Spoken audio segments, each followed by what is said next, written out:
ఈ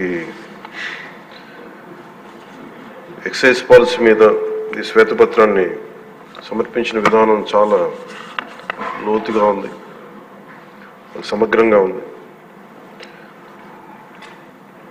ముఖ్యంగా ఈ ఎక్సైజ్ పాలసీకి సంబంధించి గత 5 సంవత్సరాల్లో ఎలాంటి సమస్యలు ఉన్నాయి, ప్రజలు ఎలాంటి బాధలు పడ్డారు, ముఖ్యంగా ఈ ఇలా కల్తీ సారా తాగి, ఇలాంటి ఇలిసిట్ లిక్కర్ తాగి, వారి ప్రైవేట్ బ్రాండ్స్ తాగి ప్రజలు ఏ స్థాయికి వెళ్ళిపోయారు అనేది ప్రత్యక్షంగా నేను కూడా చాలా నా దగ్గరికి వచ్చి చాలా సమస్యలు చెప్పుకున్నాను. ప్రజలు ముఖ్యంగా గుంటూరు నుంచి ఒక బాధితురాలు వచ్చి భర్తను తీసుకొచ్చింది.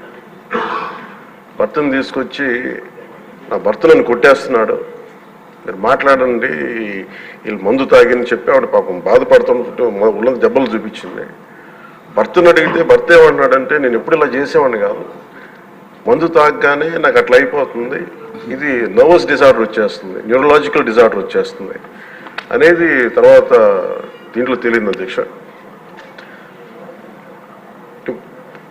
ఒకసారి అంటే ఇది ఇంకా విష్ణుకుమార్ రాజు గారు చెప్పినట్టుగా ఇది ఇంకా 3,000 కోట్లుగా చాలా లోతైన దోపిడీ జరిగింది. దీంట్లో లాస్ ఆఫ్ కన్సిడరబుల్ రెవెన్యూ దాదాపు 18,860 కోట్ల 51 లక్షలు అనేది ప్రాథమికంగా తేలింది. దీంట్లో అంటే ప్రజలకు కావాల్సిన డబ్బు, ప్రజలకి రావాల్సిన డబ్బు ఇవన్నీ కూడా ఎక్కడికి వెళ్ళిపోయినాయి.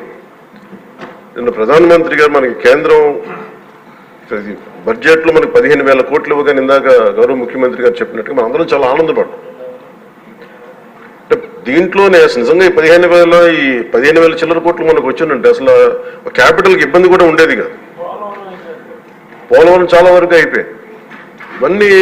ఇవన్నీ పక్కన పెడితే అధ్యక్ష, నిన్న రివ్యూ చేస్తా ఉంటే ఒక 20,000 తీసుకున్నాడు ఒక అధికారి, మన ఏసీబీ వాళ్ళు తీసుకున్నారు, ఇంటర్ డిపార్ట్మెంట్ ఏమన్నా డిపార్ట్మెంటల్ ఎంక్వైరీ చేస్తాం అని చెప్పేది ఒక రివ్యూ ఏదో కేసు గురించి చదువుతా ఉంటే తనకి కాంపెన్సేషన్ రావాలి, తనకి కోర్టుకి వెళ్ళారు. అది మాట్లాడుతున్నా ఒకటే అనిపించింది, ఒక చిన్నపాటి ఉద్యోగి తప్పు చేస్తే 20,000 రూపాయలు లంచం తీసుకున్నాడని చెప్పి లంచం తీసుకున్నందుకు ఏసీబీ ఎంక్వైరీ ఉంది, లేదంటే డిపార్ట్మెంటల్ ఎంక్వైరీ ఉంది.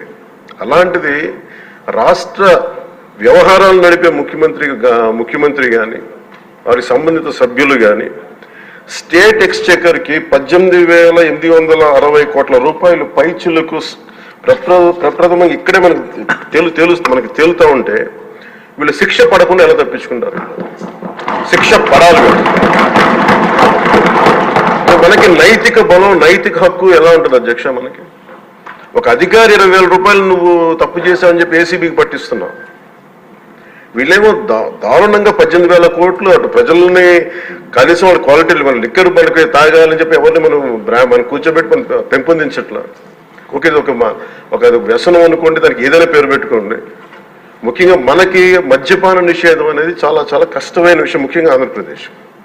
ఒకవైపు యానాం, ఇంకోవైపు మనకి మధ్యప్రదేశ్, ఇంకోవైపు చూస్తే మనకి తెలంగాణ, ఒరిస్సా, తమిళనాడు, కర్ణాటక, ఇన్ని బార్డర్స్ని షేర్ చేసుకొని మద్యపాన నిషేధం అనేది ఇప్పుడు చాలా కష్టసాధ్యమైన విషయం. గతంలో కూడా చేశారు, సాధించలేకపోయాం.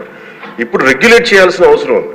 ఇందాక గౌరవ సభ్యులు బుచ్చయ్య చౌదరి గారు చెప్పినట్టుగా ఒకటి స్టేట్ ఎక్స్చెకర్కి లాస్ జరిగింది, ప్రజలకి ఆరోగ్యానికి హాని జరిగింది. దాంతోపాటు అసలు ఈ వ్యసనాన్ని తగ్గించే పరిధిలో కూడా కొంత ఉన్నారు, కొంత బడ్జెట్ కేటాయించాలి. ముఖ్యంగా డీ అడిక్షన్ సెంటర్స్ కానీ వీటితో పాటు కేటాయించాలి.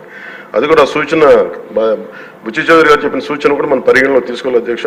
ఎందుకంటే రేపొద్దు మనమే కనుక 18,20 ఎంత ఇది 18,000 కోట్లు ప్రస్తుతానికి వస్తే దాంట్లో కనీసం ఒక సర్టెన్ శాతం, ఒక 10% అంటాం, ఎంత పర్సెంటేజ్ పెద్దలందరూ కూర్చొని, విఘ్నులందరూ కూర్చొని దాంట్లో కొంత డీ అడిక్షన్కి దాన్ని ఖర్చు పెట్టాలి అధ్యక్ష. కేవలం దాన్ని ఆదాయంగా చూడకుండా అట్లీస్ట్ ఒక 10% డీ అడిక్షన్గా దాన్ని డీ అడిక్షన్ సెంటర్స్ ఖర్చు పెట్టాలి. కానీ అన్నిటికంటే కూడా ఈ రోజున మన గౌరవ ముఖ్యమంత్రి గారు చెప్పింది, వీళ్ళని ఎలా ఇన్వెస్టిగేషన్ అంటే అలిగేషన్స్, దీంతో ఎండ్ అయింది ఈ ప్రజెంటేషన్. ఇదే కనుక ఈ రోజున మనకి క్లాప్ మిత్రాస్కి ఈరోజు డబ్బులు లేక, వారికి అలాగే పంచాయతీ బోర్డులో దాదాపు 9 నెలల నుంచి మనకి జీతభత్యాలు లేక ఒక 59 మంది నలిగిపోతాం. అలాగే ఫీజు రీయింబర్స్మెంట్ లేక విద్యార్థులు నలిగిపోతా ఉన్నారు. స్టేట్ ఎక్స్చేకర్లో డబ్బులు లేవు. కానీ అందరూ ఎన్ని కోట్లాది మంది జీవితాలతో ఆడుకుని వీళ్ళ చేతుల్లో మటుకు ఇన్ని వేల కోట్లు దాదాపు విష్ణుకుమార్ రాజు గారు చెప్పినట్టు 30,000 కోట్లు వెళ్ళిపోయాయి.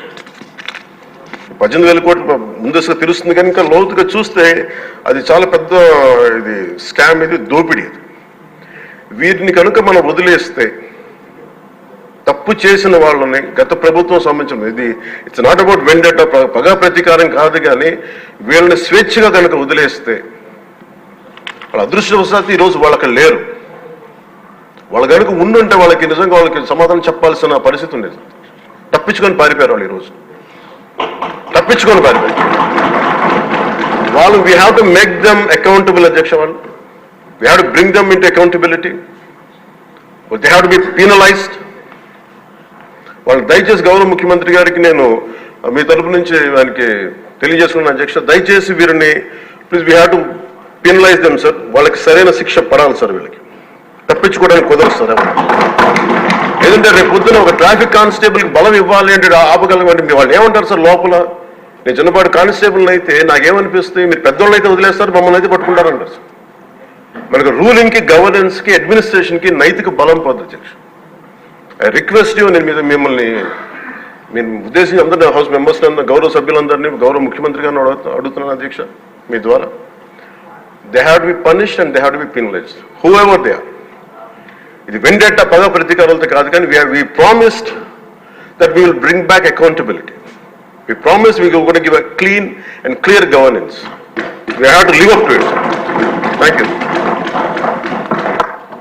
ముఖ్యమంత్రి గారు సార్, ముఖ్యమంత్రి గారు సమాధానం సార్.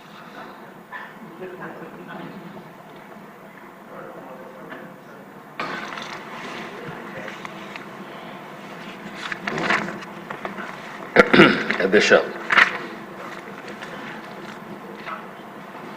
చివరిగా మాట్లాడినటువంటి డిప్యూటీ సీఎం గారు అధ్యక్ష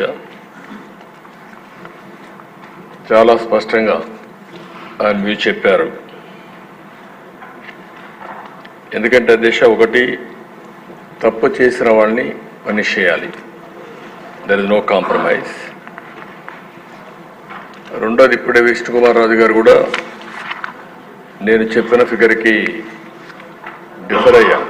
అంటే రెండు విషయాలు ఇక్కడ రఫ్గా నాకు కూడా మా వాళ్ళు బ్రీఫ్ చేసే దాని ప్రకారం నేను ఆ ఫిగర్ చెప్పాను, ఇంత చేశారు అని.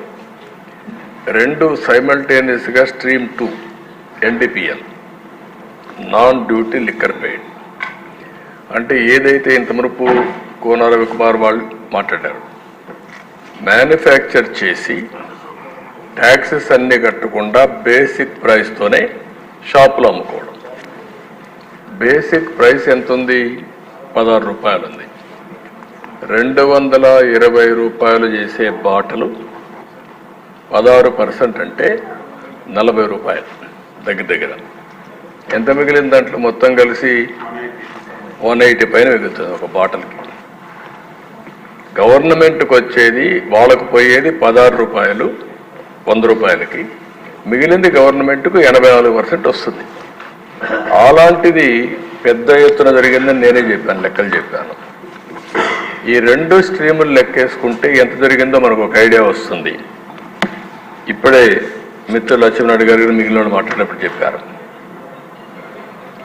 ఎవరైతే అవుట్ సోర్సింగ్ ఎంప్లాయీస్ని తీసుకున్నారు వాళ్లకు తక్కువ డబ్బులు పే చేసి అందులో కూడా ఎక్కువ బిల్లు వేసుకున్నారని. ట్రాన్స్పోర్టేషన్ అది కూడా ఒక